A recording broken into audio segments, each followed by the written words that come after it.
Thank you for watching, liking, commenting, sharing, and subscribing right now.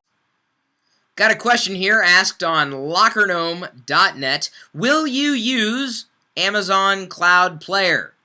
Yes and no. I mean, yes, in the sense that I've got several gigabytes now in Amazon's Cloud Player, and no, because I use another service to listen to a lot of my music.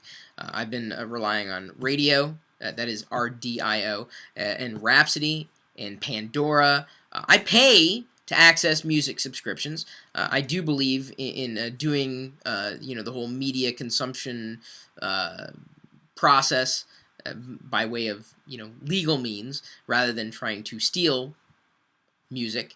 I don't think that's right. If you appreciate the artist, you should pay them. And I've paid artists several times over. It's just that when it comes to digesting music, I would rather not manage a lot of that stuff locally or even remotely. I'd rather just subscribe to something rather than having to buy the digital music outright. I'd just rather rent indefinitely, because then I could listen to just about anything that might be available in those libraries. Rhapsody is pretty much, at least currently, my choice for a music subscription service. The Amazon Cloud Player, I think, is good, certainly for a remote storage of music, and I may very well consider moving most of my locally stored MP3s. I've got them on a NAS device somewhere on my home network, but I would likely transfer my music there if they did a lot of automatic tag completion, sorting, if they did all of that. And currently, I really don't believe that that's possible. I mean, yes, I can dump all the music there and it would import accordingly, but it's not for me.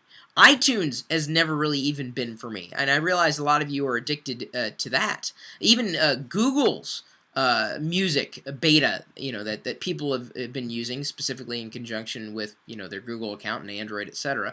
Well, it's not really fully available yet. I certainly haven't looked at it up close, and I don't even think it's really being used by any of you actively. Google's service as opposed to Amazon's, which is currently live.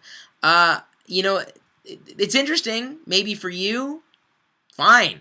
For me, no, I'm still stuck on the whole idea of a music subscription service. Just like I am a television subscription service. I believe in paying for that kind of content indefinitely. Never going to own it.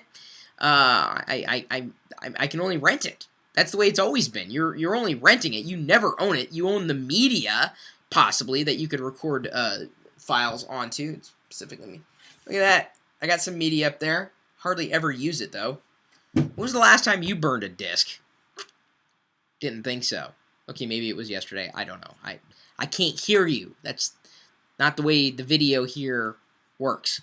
Either way, it's interesting. I will likely use it as backup, the Amazon Cloud Music service, but I will not likely use it as the primary driver for most of my digital content. And I would say the same thing for Google.